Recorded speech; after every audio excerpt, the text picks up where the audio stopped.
Hi everyone, it's Lynn Dion from Pink Whisper Designs. Today we're going to make this really fun spinner card. We're going to be using a brand new set of images from Art Impressions. But first I just want to mention that all the products I'm using today are listed and linked down below and also on my blog.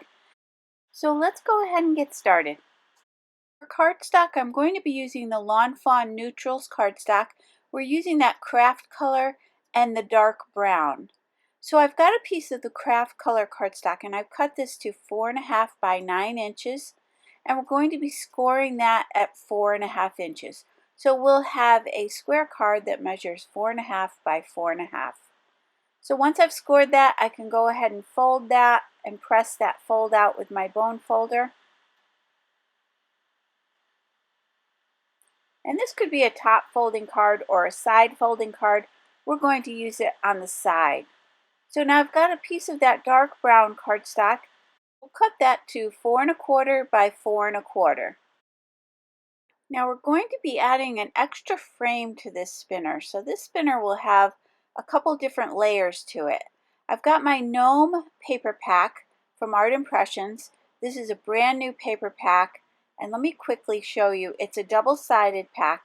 The paper does have a little bit of a finish to it, so we'll talk about that a little bit more later on in some ways that you can add some shadowing even though it has that shiny finish. And here I'm just flipping through and kind of trying to pick out a couple different patterns. I definitely want the kind of craft color one with the hearts, and then I'm going to grab a piece of that wood grain cardstock. And then we'll be using a few more of these patterns. For sure, I'm going to use the little mushrooms. And then I was going to decide what I wanted to use for his outfit. So we'll come back to that a bit later on.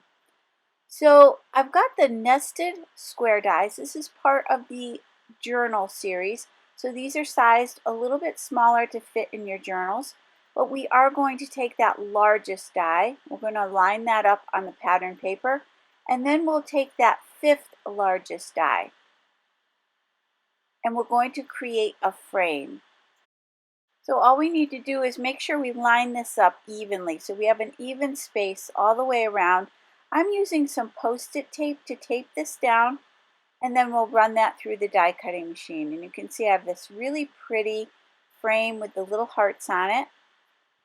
So now I'm going to take the next smallest die, which would be the 6th largest die. And what I wanted to do was create an additional layer to this. So I thought it would be fun to layer this up a little bit. So I want some of that dark brown cardstock to show around the edges of the frame and a little bit of it to show on the inside of the frame. So I'm centering the pattern paper frame onto the dark brown cardstock. I'm just centering that. I'm temporarily taping that down with a little bit of post-it tape. And then I'll center this smaller frame right inside. So now I know exactly where I need that to be. I can remove this larger frame for now. And then we can go ahead and run this through the Spellbinders Platinum 6 die cutting machine. So now you'll see when I layer that pattern paper over top, I get that really pretty dark brown frame on the inside as well. So I really love how that looks. So now we can go ahead and glue these two together. I'm just using my Nuvo Deluxe adhesive. And that's how that's going to sit on the front of the card. So now we need to cut one more opening. We need to cut that same smaller one that we just used. And we're going to place it right inside there. It'll almost lock into place. So we're going to lock that down into place, tape that with a little bit of post-it tape, and we can go ahead and run that through the die cutting machine. I ran it through twice just to make sure it would die cut all the way through. Now if it doesn't, let me just show you quickly. If it didn't cut all the way through, and you can tell that by just flipping it over and you can see whether it cut through or not. Here we were okay, it went right through those couple layers of cardstock. If not, what you want to do is that would still be in place and it would have some markings on it as to where the die was. So you can lay it right back over top and go ahead and run that through again. So no worries if it didn't cut all the way through the first time. So I'm just using my adhesive eraser, erasing any of that post-it tape that's left over. So next, let's go to that wood grain cardstock, and that's going to be behind that window opening. So I'm going back to that 5th largest die, and we'll die cut this. That is going to sit behind the window opening as we look through. You can see the double-sided stripes is really pretty as well, so you could choose here which one you like the best. I'm going to place some adhesive on the back of this panel. I'm placing it right in that window opening, and then I'm going to close the card. That way I'm sure that it completely covers that window opening. So when the card is closed, you'll only see that wood grain cardstock. So let's set that aside for now and take a look at the images we're going to be using. This is the brand new Gnomes set from Art Impressions, and look at how cute these are. There's the front and back larger size gnome, then there's all these smaller gnomes that are just so adorable. Keep an eye out. I'm going to be having a card coming out shortly using those little tiny gnomes. And you can see here on the packaging, he's been watercolored, and it's just so cute. So it also comes with the coordinating dies. And let's go ahead and do our stamping. So I've got my Archival ink from Tim Holtz, and this is the ground espresso. And these are the little mini ink pads. I've got some Strathmore Bristol smooth cardstock, and I've placed that in my Mini Misty stamp positioner. I'll go ahead and ink that up. Now I did ink that up a couple of times just to make sure that was nice and dark. And now I'm going to do some paper piecing. So rather than coloring this little guy in, I'm going to do some paper piecing with those papers that we selected earlier. So what I want is for him to have this little hat with the mushrooms on it. So I'm just inking up the hat, and then we'll go ahead and stamp that. And then we're going to be doing some fussy cutting to cut out these little pieces. I'm going to set those aside for a second, and then I want to grab that polka dotted paper. That's from that same pattern paper. I just couldn't decide it when we first started the video as to what color I wanted for his outfit. But I did decide to go to this really pretty craft color with the red polka dots. So we're going to go ahead and stamp this, and again, I just want the little outfits. I just want his jacket and pants for this. So we'll go ahead and stamp that. We'll set that one aside, and then I'm going back to that craft cardstock. And again, I did stamp this a couple of times. I'll go back to that craft cardstock, and we'll do the little shoes. Now, I did end up coming back in and doing his little mittens as well, or his hands, however you want to think of that. So I stamped the little feet, and then I did later on stamp the little hands. So I've got those coordinating dies, and these are going to be perfect for what we're doing today. We need the front and the back to do our spinner card, and we need them to be perfectly symmetrical or to line up perfectly. So in this case, the die is going to do all the work for us. Now I've got my detail scissors, and I'm going to go ahead and cut out this pattern paper, and I'm just following right along the black lines. I'm not leaving a little border. I'm following right along that black stamped line.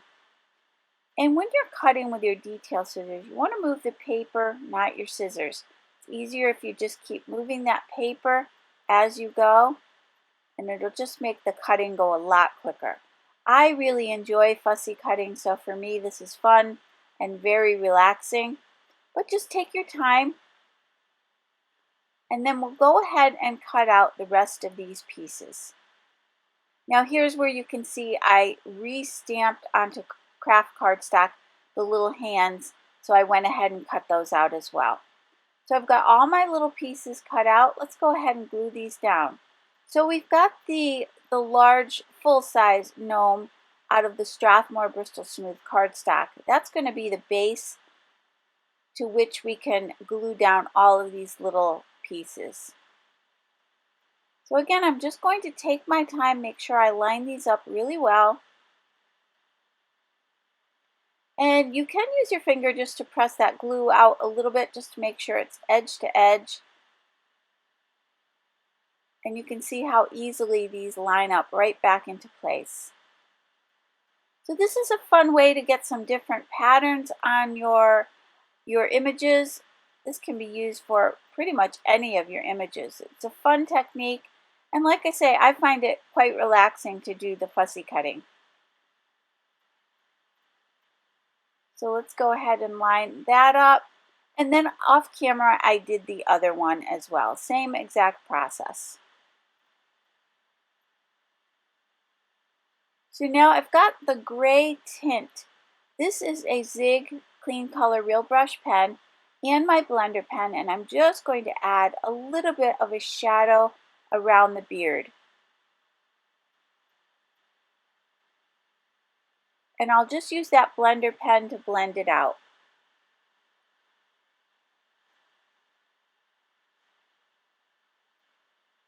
And I'm going to add a bit more shadow up underneath the hat.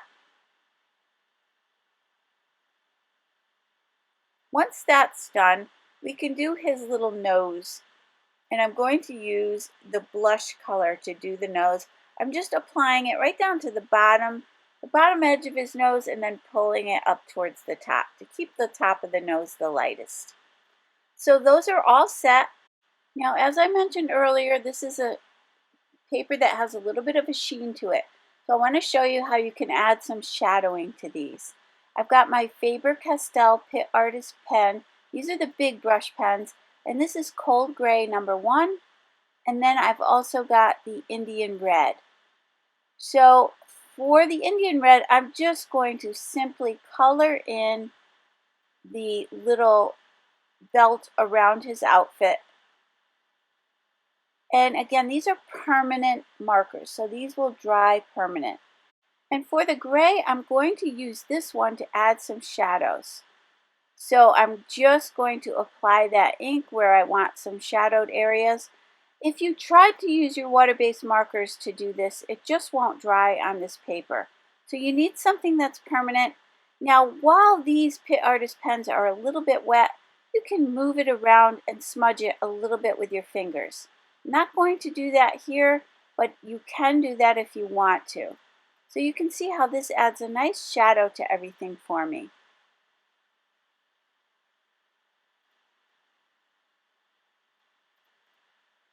So once that is all done, I'll give you a closer look at these, and look how cute this little guy is. I just love this. So much fun. So now let's go ahead and start to build our spinner card.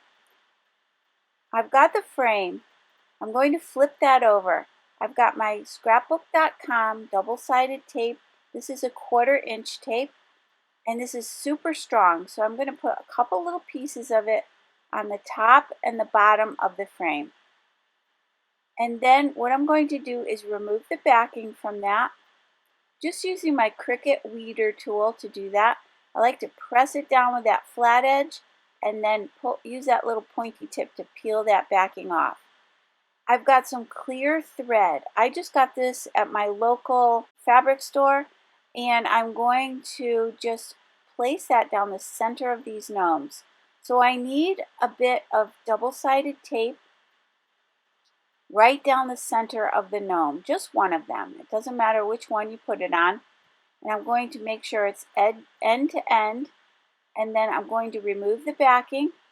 I'll take plenty of that clear thread because I want to make sure it's going to fit on my frame. So I've got a piece that's probably about 8 inches long, and I'm going to place that clear thread right down the center of that tape.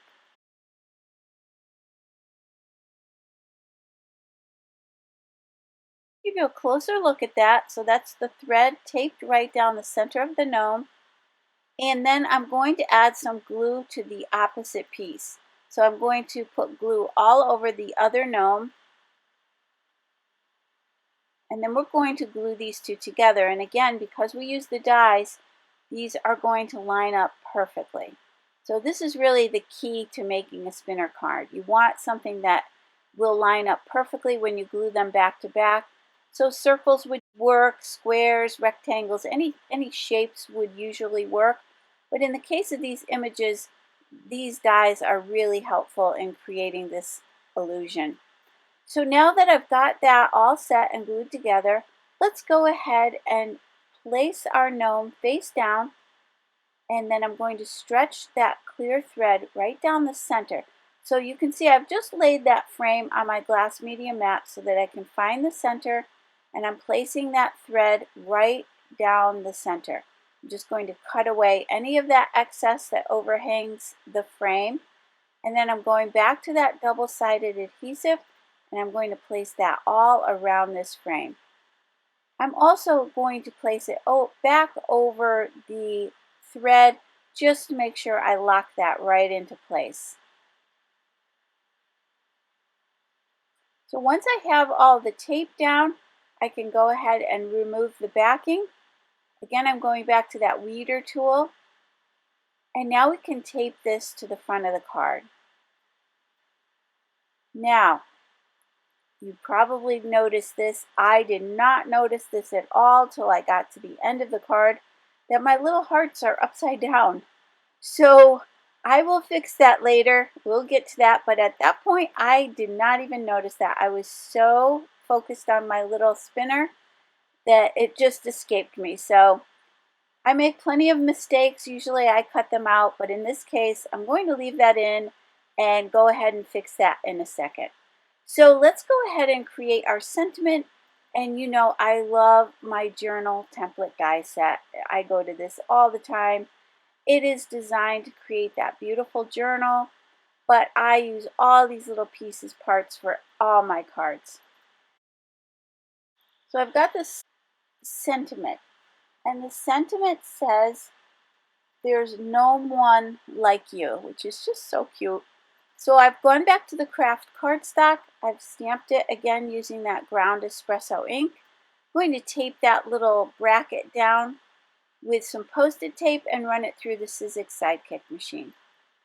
I've got some scrapbook.com adhesives. These are the small square adhesives. They're little foam adhesives, so they have some dimension to them. And I'm going to center that underneath the gnome. So here's where I'm realizing that my frame was upside down. So off camera, I cut another one using that same technique with the larger frame and the smaller one, and I went ahead and die cut a new one. I removed my sentiment and then I glued it back down. So we're back in shape, and I do that a lot. I get so caught up in what I'm doing, I kind of forget that things aren't necessarily right side up. So I got that fixed, and now I've got some twine. I'm wrapping it around the side panel there, maybe about 3 or 4 times, and I'm going to just tie a bow.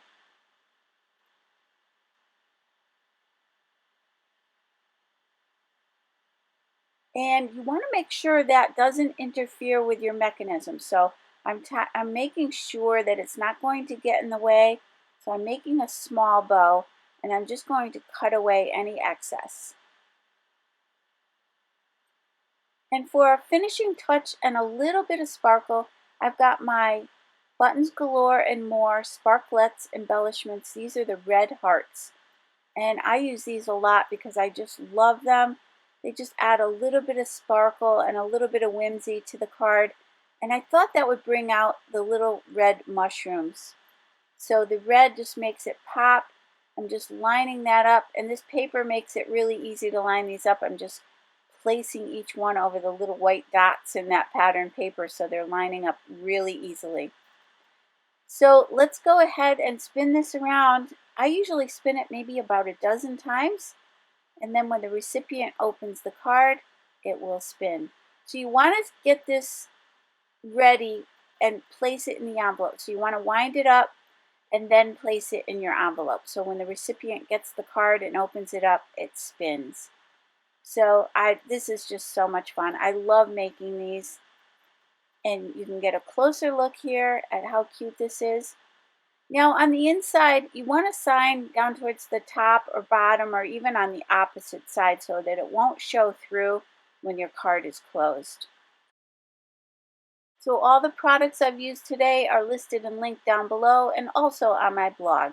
I hope you enjoyed today's video. If you did, please hit the like button and subscribe. And don't forget to hit that notification bell so that you don't miss a single video. As always, thank you so much for joining me today. I hope you all have a great day. Take care. Bye-bye.